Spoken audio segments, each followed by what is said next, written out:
बाद में RBC, WBC और प्लेटलेट सबको हटा दें, that is the plasma. And plasma composition is about 55%। And क्या क्या प्रेजेंट होता है प्लाज्मा में?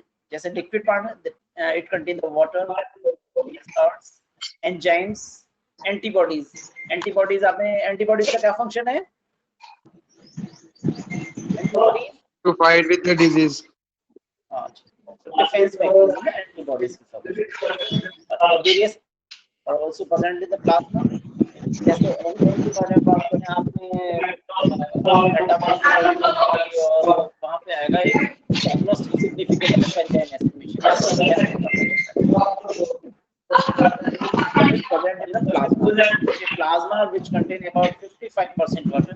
आप लोग अपना जो माइक स्विच अप बोल रहा हूँ सर, आपकी आवाज क्लियर नहीं आ रही। मेरी आवाज क्लियर नहीं आ रही है सर, आपकी आवाज क्लियर नहीं आ रही। Yes sir. Deepak Kumar and Shreya Kumari, please mic off कर लो।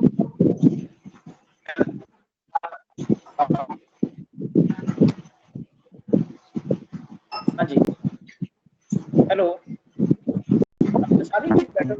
Yes sir. अभी भी हो रही है सर। इधर उधर से भी कोई नॉइज आ रहा है, थोड़ा सा आप लोग अपने माइक बंद अब सही हो गया सर, अब सही हो गया। इसको जब बोलना हो प्लीज तभी ओपन करें इसको। तो प्लाज्मा में क्या हुआ? जब ब्लड क्लॉट के बाद में और आपने आरबीसी, डब्ल्यूबीसी, प्लेटलेट्स और सब कुछ हटा दिया, that is the plasma. Okay, so plasma is equal to blood minus RBC, WBC, platelets and other cellular components, that is the plasma. In plasma it is about 55 to 60% in which all the cell components like RBC, WBC, platelets are suspended. So RBC, WBC और platelets से कहाँ suspended plasma. Okay, plasma proteins, आपने plasma proteins के बारे में, function of the plasma proteins, it help in the transport, it help humoral immunity. आप लोगों ने इम्यूनिटी शायद 12th क्लास में थोड़ा सा पढ़ के आए होंगे। एक पढ़ा होगा आपने सेल मीडिएटेड इम्यूनिटी, एक पढ़ा होगा आपने ह्यूमरल इम्यूनिटी, पढ़े हुए थे 12th में। CMI ऐसे करके, CMI, AMI शायद पढ़ा हुआ होगा। सेल मीडिएटेड इम्यूनिटी है, टी सेल्स के द्वारा जो आपने टी सेल्स, ये पढ़ा हुआ होगा आप लोगों ने। Humoral immunity that is provided by the immunoglobulins, and it also help in maintenance of the oncotic pressure. So like all the plasma are basically albumin and several enzymes, renin, coagulation factor, blood coagulation factor पढ़े होंगे आपने। कितने clotting factors होते हैं? Yes sir. 30 होते हैं, बोलो। 13 clotting factors। नाम पता है? बताओगे? तो बता सकता है 13 clotting factor?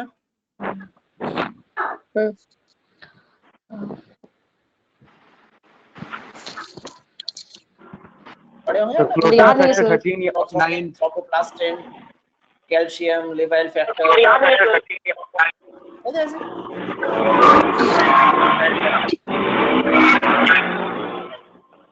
and some protease inhibitor. Protease किस पे अपना एक्शन दिखाएंगे?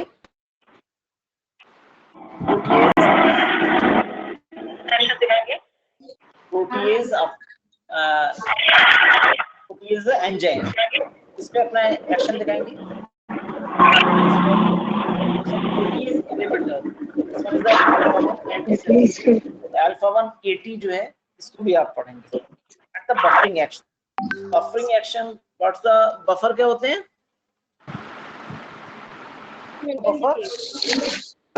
balances acid base. Basic function of buffer, weak salt, वो आप छोड़िए, या वो भी है, बट बफर्स का मेन एक्शन है, buffers it resist the change in pH में होने वाले चेंजेस को रोकते हैं। तो जैसे आपने पढ़ा है कि ब्लड का पीएच कितना होता है? Sir, 7.2. 7.6. 7.35 से 7.45। तो ब्लड पीएच को मेंटेन रखने के लिए एक आप ये आएगा maintenance of the acid base balance, एक आपके यहाँ चैप्टर आएगा, टॉपिक आएगा, उसमें आप पढ़ेंगे। बफर्स भी एक बफर्स में वहाँ पे आप बाइकार्बोनेट बफर और उन सबकी इंपॉर्टेंस देखेंगे। But some proteins also act as a buffer to maintain the blood pH. और ब्लड पीएच के बारे में आपको यहाँ बता दें कि आपके जैसे ब्लड का पीएच बिल्कुल नैरो रेंज पे मेंटेन रहता है 7.35 टू 7.45। अगर पीएच किसी क्रिटिकल कंडीशन में ब्लड का पीएच अगर 6.8 से नीचे और 7.8 से ऊपर चला जाए तो पर्सन के बचने के चांसेस भी बिल्कुल मतलब बहुत ज्यादा रिस्की हो जाते हैं। ऐसे तो बिल्कुल इसी नैरो रेंज में मेंटेन रहना चाहिए, लेकिन पर्सन के हो सकता है कि लाइफ भी ना बचे। Okay, so plasma, which is about 55 to 60%, or plasma is clear pale yellow protein rich fluid which is left behind when cellular components of blood are removed by centrifugation. तो centrifuge आपको जब biochemistry lab में जब visit कराया गया था तो आपने एक सेंट्रीफ्यूज मशीन देखी होगी, this one. Yes, sir. Density centrifuge. Centrifuge ये अलग मॉडल है, वहाँ पे आपने दूसरा मॉडल देखा होगा, हो सकता है।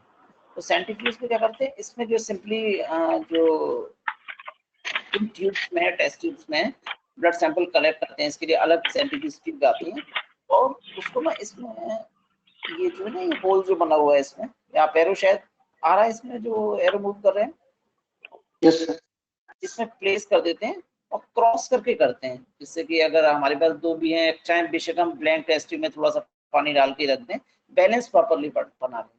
तो इसको 3000 आरपीएम 5000 आरपीएम इसको रोटेट कराते हैं 3 मिनट्स, और जैसा जो प्रोटोकॉल के अकॉर्डिंग वो इजीली जो है वो सेपरेट हो जाए।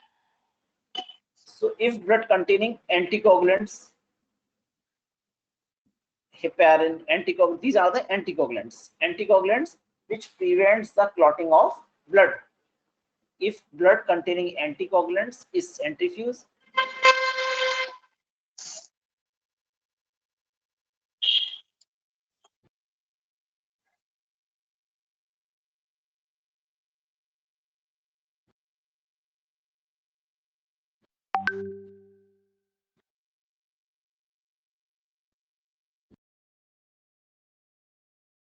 Sir, you are not audible.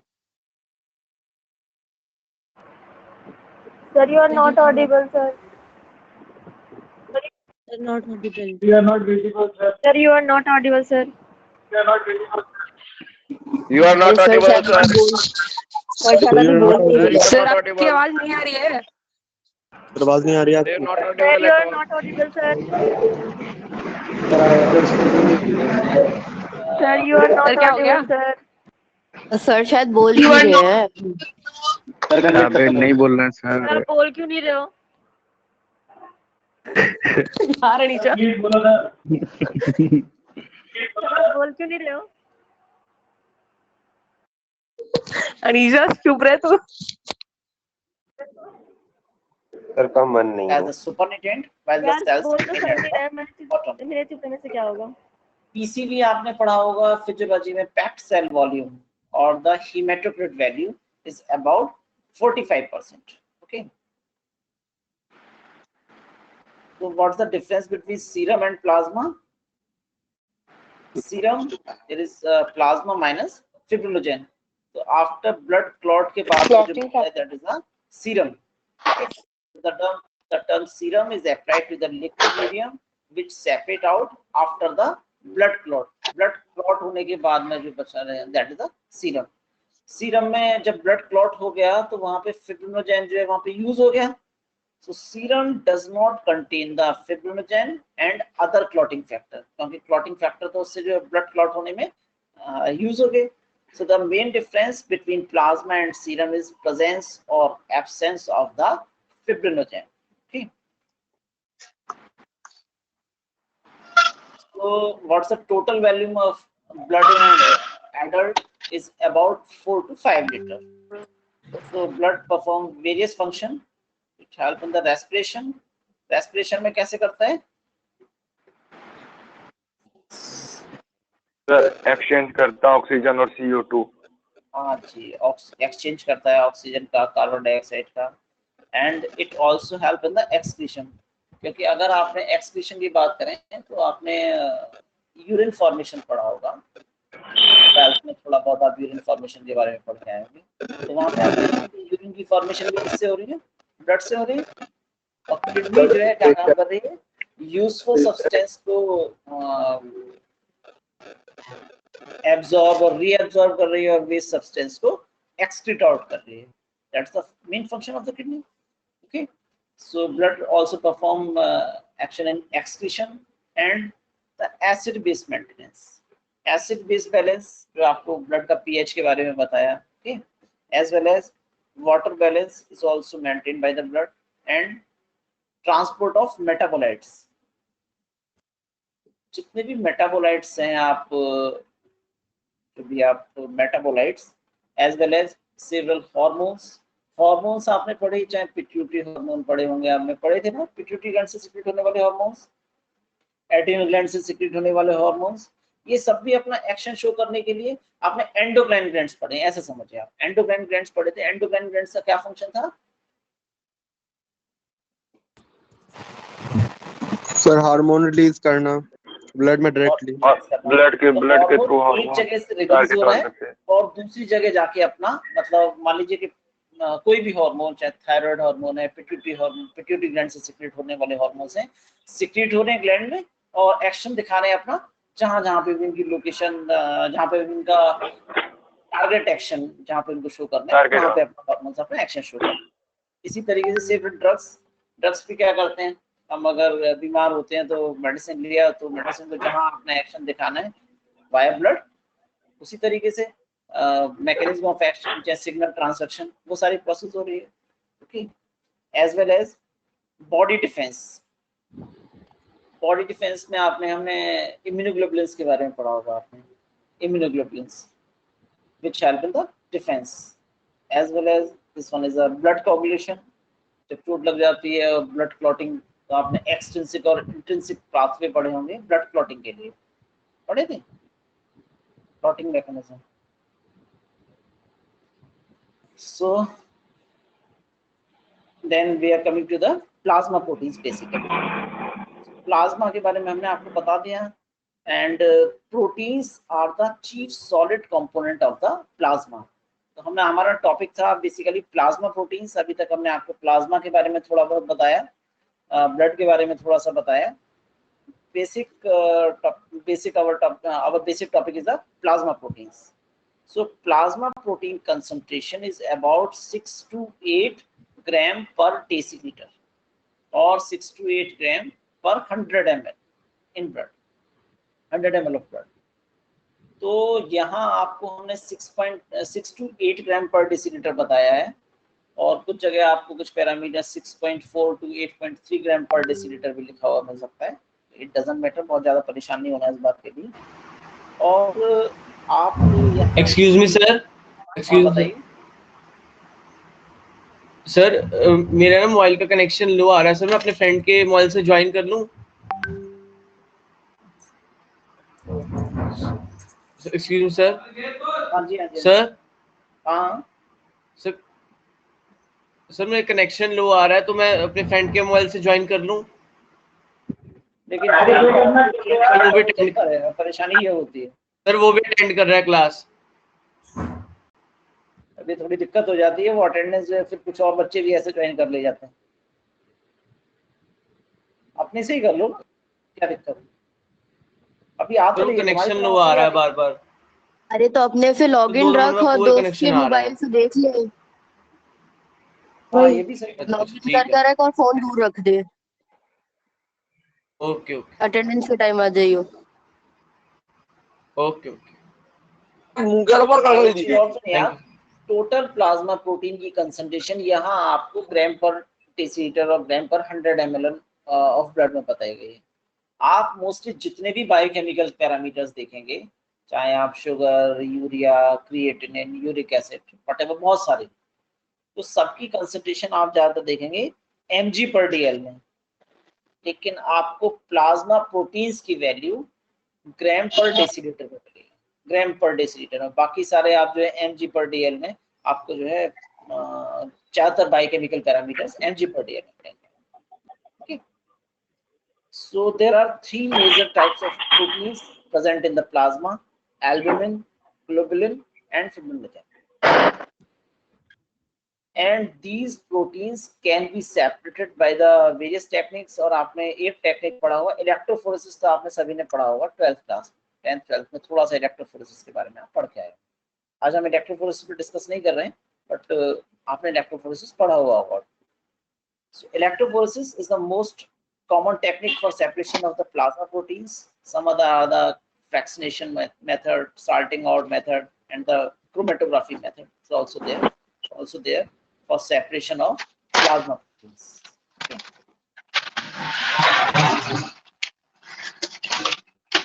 So electrophoresis is the most common technique for separation of plasma proteins. तो आपने पेपर इलेक्ट्रोफोरेसिस और अगार जेल इलेक्ट्रोफोरेसिस, अगार पढ़ा होगा आपने शायद, बायोकेमिस्ट्री में आया था अगार। Yes sir. कार्बोहाइड्रेट्स पढ़ाए गए थे। हाँ जी, हेलो। Yes sir. कार्बोहाइड्रेट्स जब पढ़ाए गए थे तो आपने अगार के बारे में पढ़ा होगा।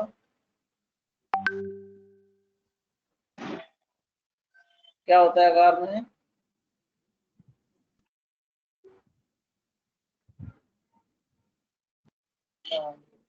बायोकेमिकल कंपोजिशन अगार उसका भी आता है 2,6-N-हाइड्रोगैलेक्टोज और भी और कई सारे हैं जो इलेक्ट्रोफोरेसिस में यूज होते हैं। यहाँ हम अगार उस जेल के बारे में पेपर इलेक्ट्रोफोरेसिस और agar gel electrophoresis is used for separation of plasma proteins, and for this purpose use of the Bernal buffer is also required for separation of plasma proteins. तो यहाँ आप देखिए, आपने सीरम और प्लाज्मा का difference हमने आपको बताया था। यहाँ आप जब प्लाज्मा प्रोटीन्स के साथ में जब इलेक्ट्रोफोरेसिस आप देख रहे हैं तो यहाँ पे देखिए आपको किस तरीके के बैंड्स मिल रहे हैं। 5 distinct bands are formed: albumin, alpha-1, alpha-2, beta, and gamma globulins. So you will get the 5 different bands: albumin, alpha-1, alpha-2, beta, and gamma globulins. और उसकी कंसंट्रेशन किसमें कितनी किसकी कितनी है उसके लिए हम यूज करते हैं densitometer. See, this one is the starting point. And you get this band: albumin, alpha-1, alpha-2, beta, and gamma globulin. These are the albumin and globulin basically. Okay. Albumin and globulin. So globulin के different fractions आप देख रहे हैं: alpha-1, alpha-2, beta, and gamma. और gamma globulin आपने कहाँ पढ़ा था?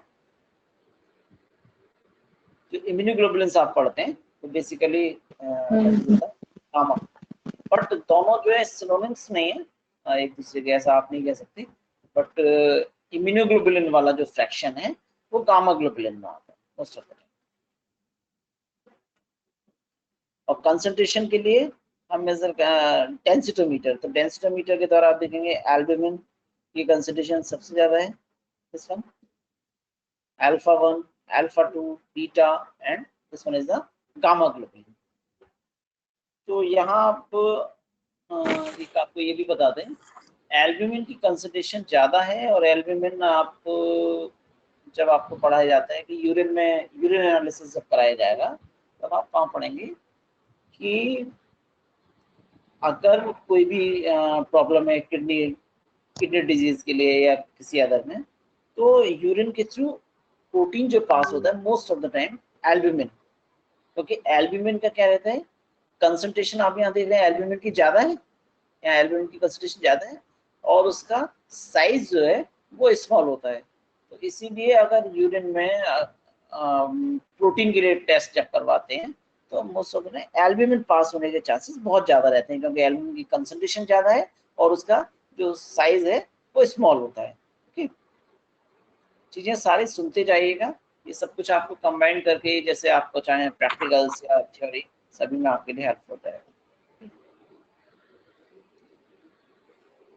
So by agar gel electrophoresis, human plasma get 6 bands। उसमें थोड़ा सा यहाँ आप देखिए albumin, alpha 1, alpha 2, beta globulin, gamma globulin and fibrinogen is there. तो यहाँ अगार जेल से जो है आपको 6 बैंड्स मिल रहे हैं। और जेल इलेक्ट्रोफोरेसिस जब आप सीरम के साथ में कर रहे हैं, तो सीरम के साथ में क्या हो रहा है, एक बैंड कम हो गया, क्योंकि फिब्रिनोजेन नहीं रहता है। ब्लड क्लॉट में। सो by gel electrophoresis using with serum, you will get the band albumin, alpha 1, alpha 2, beta globulin and gamma globulin, but no fibrinogen is there when we perform the electrophoresis using with serum। और जबकि plasma के case में आपको मिलेंगे 6 bands। और quantity आप इसकी major करेंगे बाय द डेंसिटोमीटर। और आपको मेजर नहीं करना है, बट आपको पता होना चाहिए बस सिंपली। एग्जाम में जब आप कोई भी क्वेश्चन अटेम्प्ट कर रहे हैं, तो अगर आपने कुछ अच्छे से पॉइंट्स डाले हुए हैं, तो उनके अच्छे से पॉइंट्स के मार्क्स भी रहते हैं। तो केवल एग्जाम में पेज भरने फिल करने जैसा ऐसा नहीं है कि आपने बहुत ज्यादा कंटेंट लिखे हैं, कंटेंट अच्छा लिखा हुआ होना चाहिए। So some abnormal electrophoresis pattern will be there in case of multiple myeloma, acute infection, nephrotic syndrome, primary immune deficiency and in the alpha 1 antitrypsin deficiency। ये जो आप abnormal electrophoretic pattern देख रहे हैं, ये सिर्फ आपने जैसे आपने यू सत्यनारायण से आपने पढ़ने के लिए था, तो यू सत्यनारायण में ये वाले पैटर्न जो ये दिया हुआ है, मल्टीपल माइलोमा, इसमें क्या रहता है, sharp and distinct M band appear in gamma globulin infection. और एक्यूट इन्फेक्शन क्या हुआ, जब तुरंत ही मतलब करंट वाला इन्फेक्शन हुआ है, तो उस कंडीशन में क्या हुआ, alpha 1 and alpha 2 globulins level will increase. In nephrotic syndrome में बताया आपको इन प्रॉब्लम इन द नेफ्रॉन्स। और यहाँ डिजीज और सिंड्रोम में ये डिफरेंस है। बेसिकली आपने डिजीज टर्म पढ़ा हुआ है, एक पढ़ा हुआ syndrome. Syndrome is a collection of disease, बहुत सारी जो डिजीज हो गई, that is a syndrome. So nephrotic syndrome, decreased albumin with sharp and prominent alpha 2 globulin. यहाँ पे आप देखिए डिक्रीज्ड एल्बुमिन, जो अभी आपको लास्ट पॉइंट जो अभी एक्सप्लेन किया था, कि अगर कभी किडनी में कोई डिसफंक्शन है और किडनी में अगर यूरिन में अगर पास आउट होगा, अगर प्रोटीन अगर पास हुआ है, वो सब ने एल्बुमिन के चांसेस बहुत ज्यादा हैं, और एल्बुमिन ही पास होता है, क्योंकि एल्बुमिन की आपने देखा कि कंसंट्रेशन ज्यादा है और सेल साइज छोटा होता है, जबकि ग्लोबुलिन क्या कह रहे थे, कंसंट्रेशन कम है और सेल साइज जो है उसका बड़ा होता है। इस वजह से ग्लोबुलिन पास नहीं होता और एल्बुमिन ही पास होता है। ये डिजीज कंडीशन में, नॉर्मली नहीं, डिजीज कोई डिजीज है अगर तब। And in primary immune deficiency, immune function is not immune deficiency, there is decreased gamma globulin band। तो उसमें क्या होगा, गामा ग्लोबुलिन का बैंड जो है वो डिक्रीज हो जाएगा।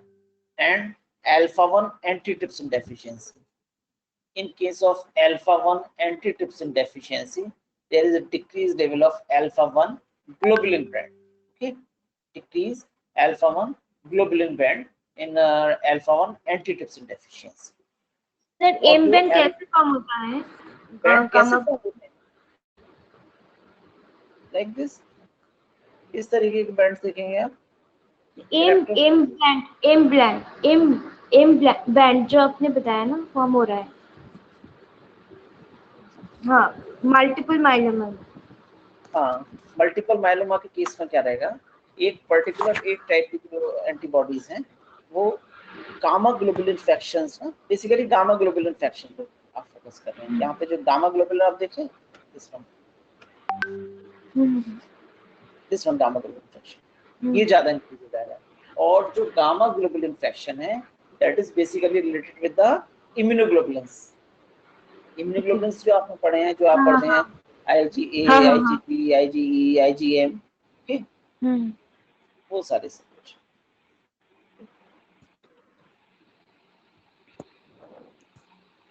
So normal value of the plasma proteins, plasma proteins की नॉर्मल वैल्यू ये आपको पता होनी चाहिए, एग्जामिनर कभी कभी वाइवा में पूछते हैं।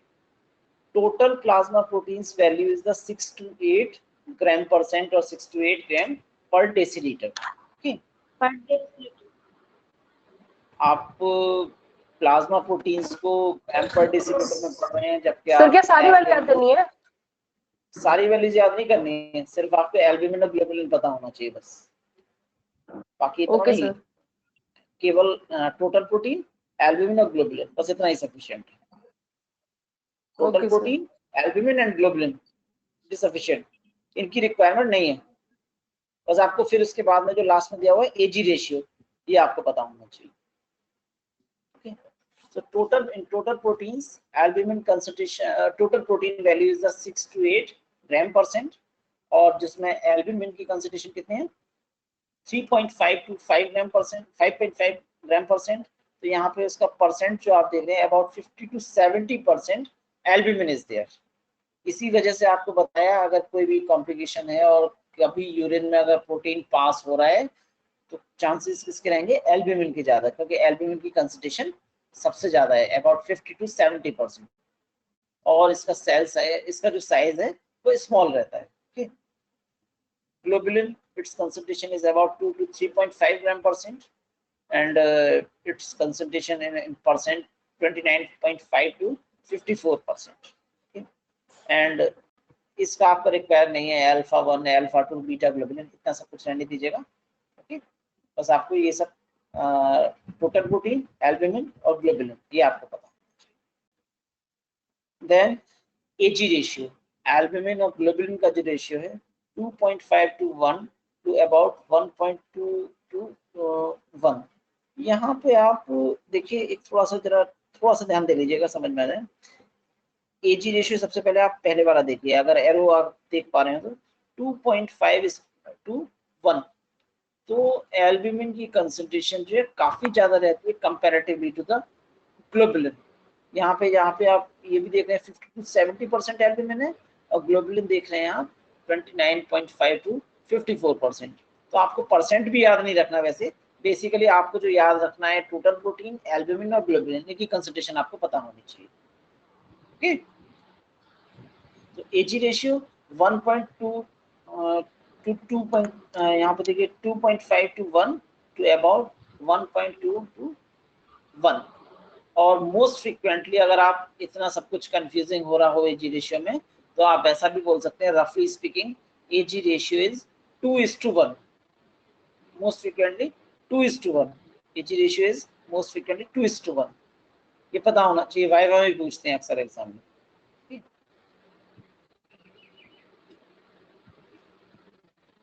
सो एजी रेशियो नॉर्मल आप ये करके भी बताएंगे 1.2 to 1.5:1। और AG ratio is lowered either due to the, किस कंडीशन में एजी रेशियो कम हो जाएगा, either due to the decrease in albumin, albumin की कंसंट्रेशन कम हो जाए, और या फिर ग्लोबुलिन की कंसंट्रेशन बढ़ जाए, उसी कंडीशन में ये एजी रेशियो जो है डिक्रीज हो सकता है। AG ratio is lowered either due to the decrease in albumin or increase in globulin। तो AG ratio जो आपने रेशियो पढ़ के आए होंगे, तो रेशियो में आप देखेंगे एक कम हो या दूसरा ज्यादा हो तभी रेशियो डिस्टर्ब होगा। ओके, सो अब वो किस कंडीशन में हो सकता है, एल्ब्यूमिन आप देखिए decrease synthesis of albumin bye liver. Albumin जो है सिंथेसाइज होता है लिवर में, और अगर लिवर डिजीज हो गई है तो एल्ब्यूमिन की कंसंट्रेशन कम हो जाएगी। Okay, and in severe protein malnutrition, malnutrition पढ़ा होगा आपने, कौन से पढ़े थे मालन्यूट्रिशन? Mamersum, क्वेश्चन आपने सीवियर प्रोटीन मालन्यूट्रिशन ये दोनों पढ़े हुए होंगे। यहाँ पे आप ये चीज भी मैं आपको एक्सप्लेन कर देता हूँ, धीरे धीरे करके सब कुछ कोरिलेट होगा। Decrease synthesis of albumin, albumin जो है अगर किसी का लिवर प्रॉपर्ली वर्क नहीं कर रहा है तो एल्ब्यूमिन की कंसंट्रेशन कम हो जाएगी। एट द सेम टाइम क्या होगा कि एल्ब्यूमिन की कंसंट्रेशन तो कम है, बट ग्लोबुलिन वाला जो फ्रैक्शन है क्योंकि अगर कोई भी डिजीज है तो ग्लोबुलिन वाला फ्रैक्शन जो है उनकी कंसंट्रेशन एक साथ बढ़ेगी, तो ग्लोबुलिन जो है वो वाला फ्रैक्शन ज्यादा होगा, और ग्लोबुलिन फ्रैक्शन बढ़ने की वजह से हो सकता है कि उसका टोटल प्रोटीन का लेवल बढ़ा हुआ है। ओके, एल्ब्यूमिन तो सिंथेसाइज हो रहा था लिवर में, तो लिवर में सिंथेसाइज प्रॉपर्ली नहीं हो पा रहा है, इसलिए एल्ब्यूमिन की कंसंट्रेशन तो कम हो गई। जबकि अगर कोई भी इंफेक्शन हुआ है उसकी वजह से ग्लोबुलिन वाले फ्रैक्शन में, आपने जो गामा ग्लोबुलिन पढ़ा हुआ, आपने इम्यूनोग्लोबुलिन्स के बारे में पढ़ा है, वो फ्रैक्शन बढ़ जाता है। Okay, excretion of albumin into urine in kidney damage. If kidney is not functioning properly, albumin will pass out through urine. Okay, उस कंडीशन में भी एल्ब्यूमिन के लेवल जो है कम हो जाएगा। इसके साथ साथ increase production of globulin, globulin का प्रोडक्शन ज्यादा हो जाए। ग्लोबुलिन कब ज्यादा होगा? जब कोई इन्फेक्शन हो गया या क्रोनिक इन्फेक्शन, क्रोनिक एक्यूट माने उन्हें तुरंत कोई परेशानी हुई है, और क्रोनिक मतलब काफी टाइम से कोई इन्फेक्शन है, क्रोनिक डिजीज है कोई, तो उस कंडीशन में ग्लोबुलिन वाला फ्रैक्शन जो है इंक्रीज हो जाएगा, as in the case of multiple myeloma also.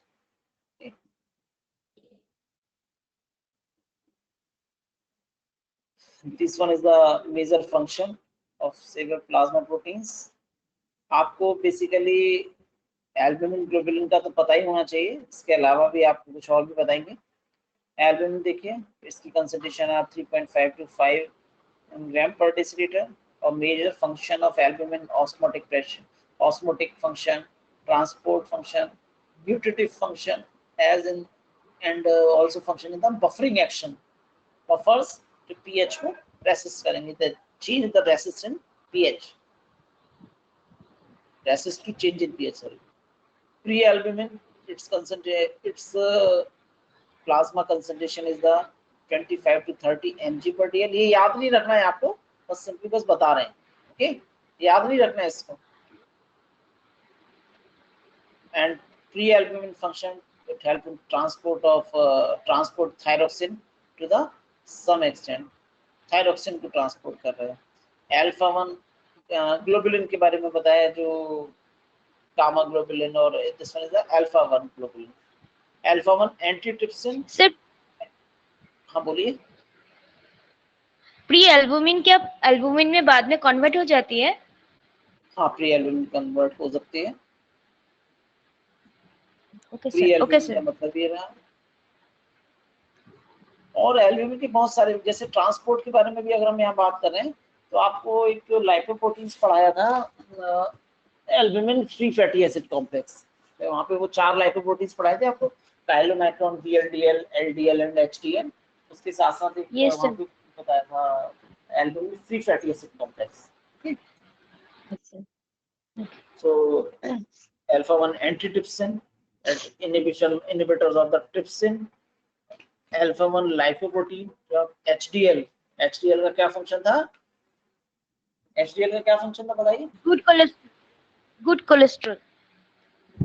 हाँ, गुड तो था, लेकिन क्यों गुड क्यों था?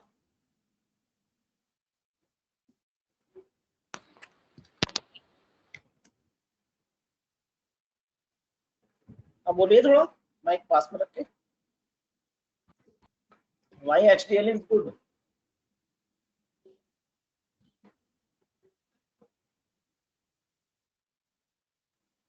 आवाज बहुत कम आ रहा है, चलिए मैं बोल देता हूँ। HDL है सारे लिपिड्स को, सारे जो लिपिड्स को मोबिलाइज करके वो लिवर को देता है, और लिवर अगर किसी का प्रॉपर्ली फंक्शनिंग कर रहा है, प्रॉपर फंक्शन कर रहा है, तो लिवर के पास में कितना भी आ रहा है वो उसको रेगुलेट करते हुए चल रहा है, उसका मेटाबोलाइज प्रॉपर कर रहा है, तो इस वजह से सब कुछ स्मूथ चलता रहता है।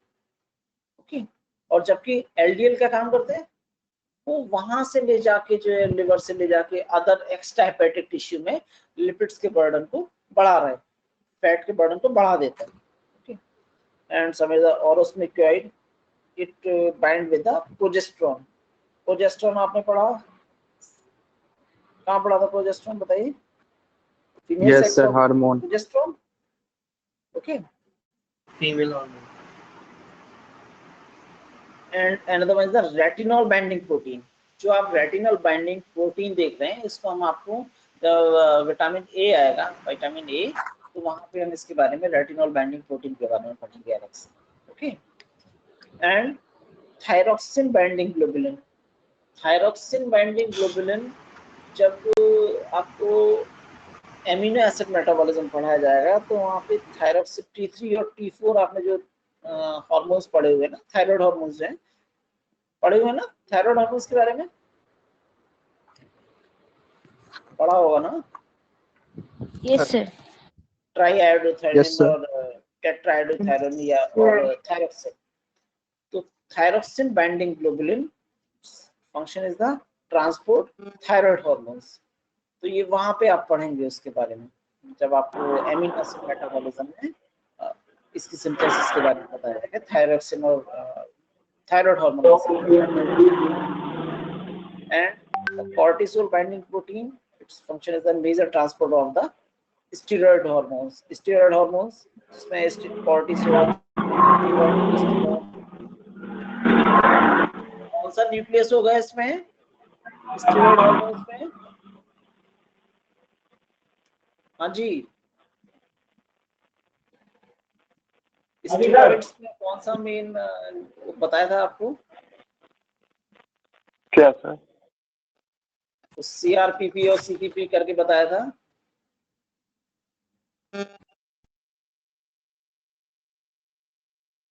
साइक्लोपेंटेनोफॉरहाइड्रोफेनेंथ्रीन रिंग, इसके बारे में बताया Yes, था। sir. Yes, sir.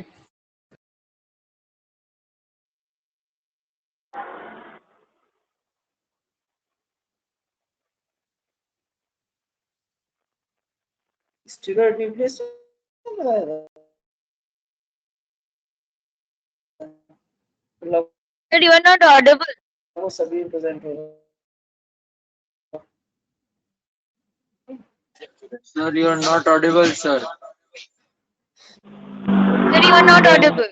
Alpha 2 globulin fractions में आप देखेंगे alpha 2 macroglobulin, haptoglobins, LDL and the ज्यादा बीटा ग्लोबुलिन फ्रैक्शन। और गामा ग्लोबुलिन फ्रैक्शन में आप स्पेशली देखेंगे antibodies that are all the immunoglobulins. इसमें आपने 5 टाइप्स के इम्यूनोग्लोबुलिन्स पढ़े हुए होंगे, IgG, IgA, IgM, IgT and IgE। There are 5 types of immunoglobulins, okay, and the fibrinogen that participate in the blood clotting, okay. So we start one by one. First one, we start with the albumin. Albumin, major constituent of plasma protein, with its concentration is the 3.5 to 5 ग्राम पर decilitre. कुछ जगह आपको 5.5 भी लिखा हुआ मिलेगा, यहाँ पे हम इसको 5.5 भी कर सकते हैं, 3.5 to 5.5 ग्राम पर डेसीलीटर।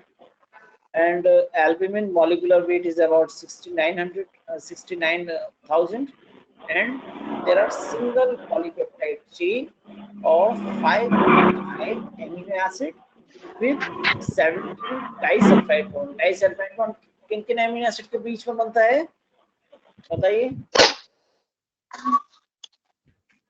डाइसल्फाइड बॉन्ड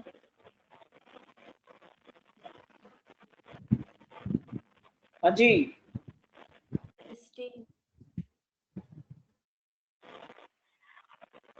आपके एमिनो एसिड हो चुके हैं। Methionine or cysteine? Cysteine or methionine. Cysteine or methionine. Cysteine और Methionine. सिस्टीन और मेथाइनिन। Very good. तो डाइसल्फाइड बॉन्ड बनेगा सिस्टीन और मेथाइनिन के बीच। So albumin is mainly synthesized by the liver. For this reason, measurement of serum albumin concentration is used to assess the liver function। measurement of serum albumin concentration is used to assess liver function। और liver produce about 12 gram albumin per day। लगभग 12 gram albumin per day synthesized by the liver, which represent 25% of the total hepatic protein synthesis। तो mainly जो 25% जो hepatic proteins जो synthesize हो रही है, that is 25% by the liver, and albumin half life is about 20 days. Half life मतलब 20 days का मतलब क्या रहा, 20 डेज के बाद में ये जो है डिग्रेडेशन हो जाएगा या कुछ और जो नई प्रोटीन्स और उनकी से एमिनो एसिड बन के तो फिर रीयूटिलाइज भी हो सकती है, रीयूटिलाइज भी हो जाएगा ना। अगर ब्रेक डाउन हो गया प्रोटीन्स के ब्रेक डाउन से क्या बनेगा, एमिनो एसिड, और एमिनो एसिड फर्दर जो है कोई और रीयूटिलाइज हो सकते हैं।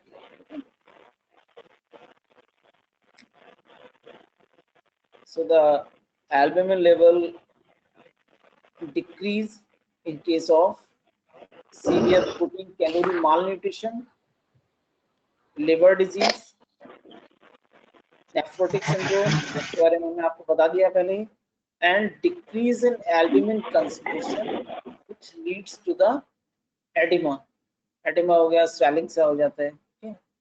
और edema occurs when total protein level fall below 5 ग्राम पर decilitre.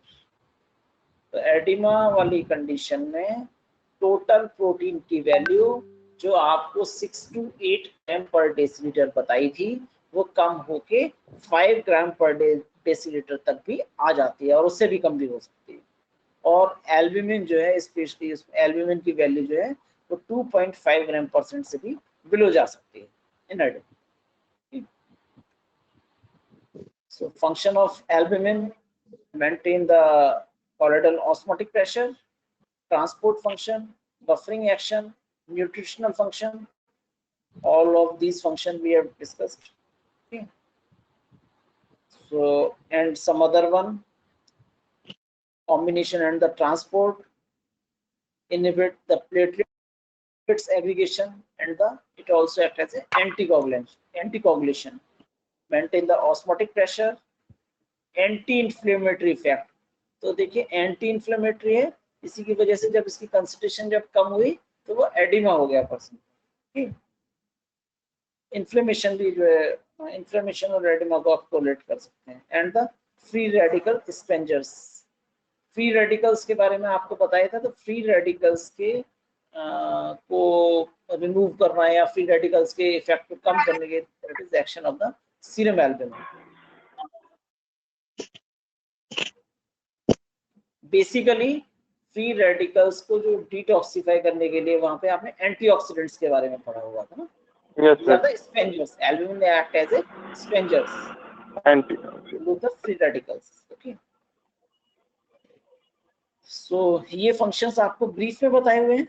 Maintain the colloidal osmotic pressure, transport function, buffering action, nutritional function.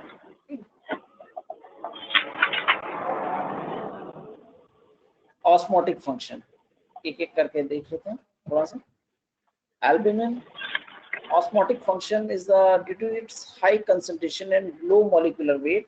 Albumin contributes to 75 to 80% of the total plasma osmotic pressure, जो कि रहता है about 25 mmHg. So albumin play important role in maintaining the blood volume, blood fluid distribution, body fluids के बारे में, sorry blood fluid, body fluids के बारे में आपको पढ़ाया आएगा body fluids के बारे में। So albumin play important role in maintaining the blood volume and the body fluid distribution. Body fluid distribution जो आपने पढ़ा होगा ECF और ICF पढ़ा होगा। हाँ जी। Yes, sir. ECF is the extracellular fluid, ICF is intracellular fluid. ठीक, उसके मेंटेनेंस के लिए भी एल्ब्यूमिन की इंपॉर्टेंस है। और decrease in plasma albumin level result in a fall in osmotic pressure, leading to enhanced fluid retention in the tissue spaces, which causing the edema. Tissue spaces में जो है फ्लूइड रिटेंशन की वजह से oedema हो जाएगा। So oedema is observe in the kwashiorkor. Kwashiorkor आपने पढ़ा था मालन्यूट्रिशन डिजीज में, जो आपने मालन्यूट्रिशन के बताए थे। कौन कौन से बताए थे मालन्यूट्रिशन में?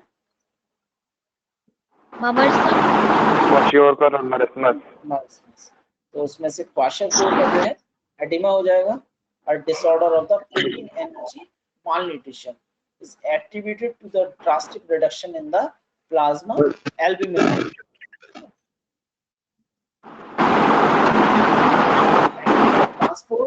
ट्रांसपोर्ट किस किस को कर रहे हैं? सम इम्पोर्टेंट कंपाउंड, जैसे देखिए आपने देखा फ्री फैटी एसिड, जो आपको लाइपोप्रोटीन्स में बताया था albumin free fatty acid complex.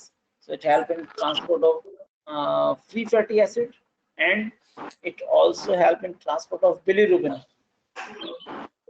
also helpful in transport of steroid hormones, help in transport of calcium, help in transport of copper.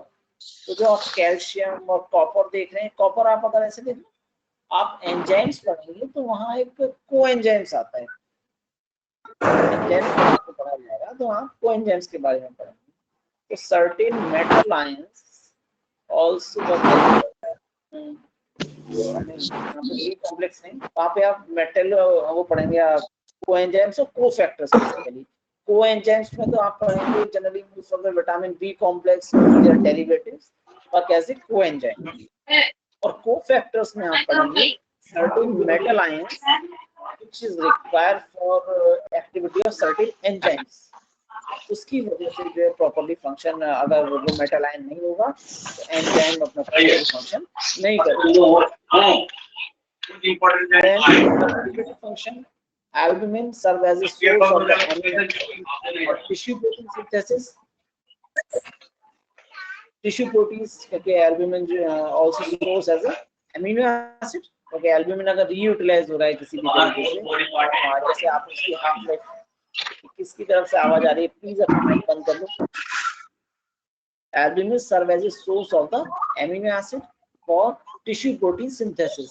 Albumin की हाफ लाइफ आपने कितनी पढ़ी थी अभी? Albumin की हाफ लाइफ आपने 20 डेज पढ़ा था.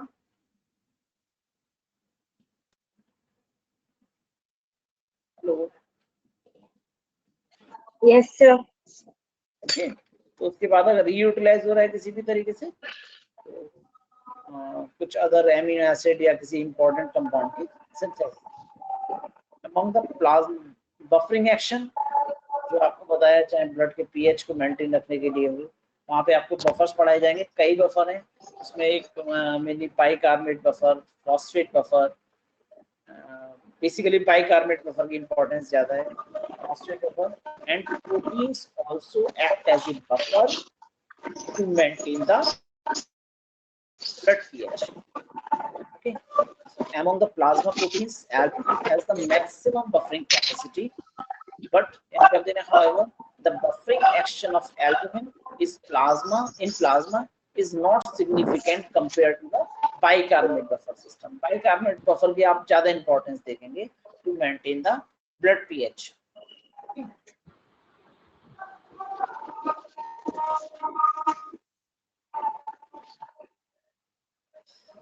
Then clinical significance of albumin.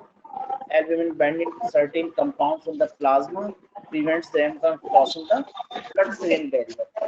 Like example is the albumin bilirubin complex and albumin free fatty acid complex. और hypoalbuminemia कब होगा वो आपको मैंने अभी आप पहले एक्सप्लेन कर दिया है इसके बारे में.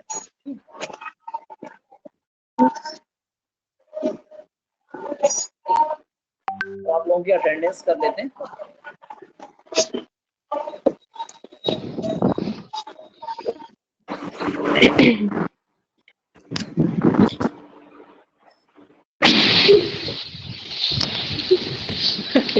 Sir, roll number 60 present.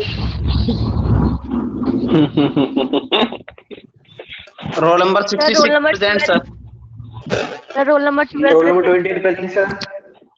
अरे सर ने कहा है कर लेते हैं, तुम मत करो. अरे सर बोलेंगे अटेंडेंस. अरे बहुत जल्दी पता चल गई ये बात. भाई रोल नंबर बोलेंगे तब अटेंडेंस लगानी है. प्रेजेंट अरे चुप हो जाओ यार सारे. यस पहले तो चुप हो जाओ.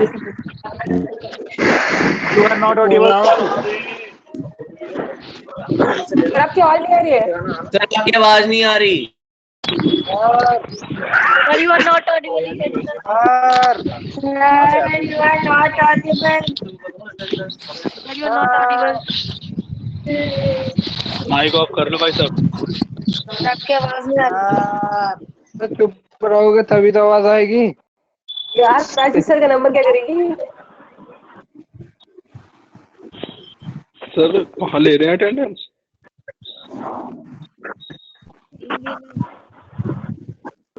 सर की आवाज नहीं आ रही।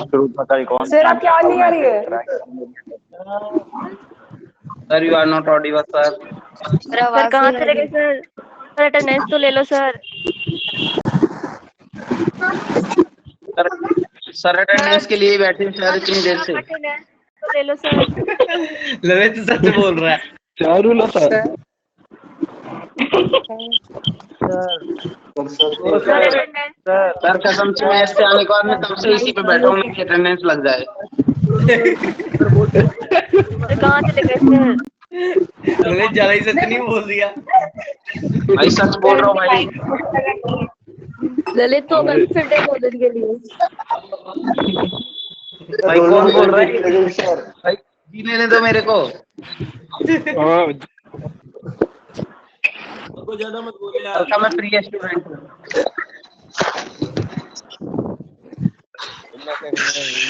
ये मेवाड़ा किसके माइक में घुस गया? भाई मैं दो में एक साथ चला रहा हूँ फोन में और उसमें अटेंडेंस दो बार लग जाए जो मेरी पुरानी भी पूरी है पहले की।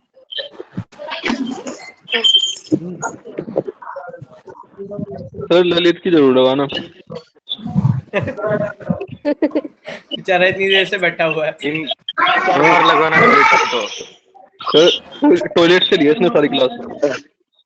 Sir Sunny sir 31 is present, sir. Ayush खत्म हो गया। 81%। रोल नंबर 101 क्लास खत्म हो गई है। रोल नंबर 20 सर कोई बच्चा एब्सेंट ही नहीं है। जल्दी के क्लास खत्म। अरे एक काम कर लो, जो प्रेजेंट है ना वो अपना रोल नंबर चैट में लिख दो। अच्छा सर रोल नंबर 60 पे जो प्रेजेंट है वो अपना रोल नंबर चैट में लिख दो। कौन सी ये क्या होता है भाई? ये क्या होता है? भाई मेरे कीपैड काम नहीं कर रही। वो होता है जिसमें तो मेरे रोल नंबर आंसर लिख 86%। भाई मेरे फोन में कीपैड ही नहीं है, आ ही नहीं रहा। ललित हॉस्टल में आजा। आ रहा हूँ भाई, आ रहा हूँ। जल्दी आ। बेटे हम 5-6 दिन बाद जाएंगे यहाँ से, वरना जाएंगे ही नहीं। हॉस्टल में नहीं आओगे। इनविटेशन आ गया भाई, इनविटेशन आ गया। ठीक है। ललित हाँ इनविटेशन आ गया भाई। हाँ भाई जा रहा हूँ। हॉस्टल में कोई नहीं आएगा। बस क्या हुआ, प्रेजेंट तो लगी नहीं। दूसरे वाले में आ जाओ। हमारा मौका दिखा रहे कभी।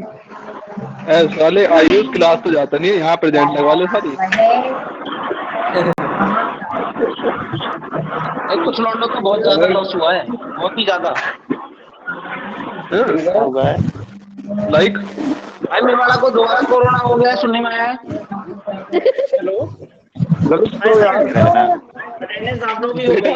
अपने बैच का चाइना है मेवाड़ा। अपने बैच का चाइना है मेवाड़ा।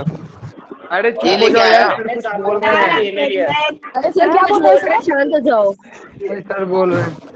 सर आप क्या बोल रहे हैं? अटेंडेंस आप लोगों की हो गई। सर आपको आवाज क्यों नहीं आ रही है? हो गई? आप लोगों की अटेंडेंस ले ली है। तो फिर क्या करो? सर कैसे लीव ले कर लिया? जाए। कैसे नहीं sir? Thank you sir. Sir leave कर जाए। Thank you sir. Should we leave now or not? Thank you sir. Leave कर जाए। Present sir. इनकी लिमिट हाँ भाई अटेंडेंस क्लियर कर जाओ। अटेंडेंस हो गई।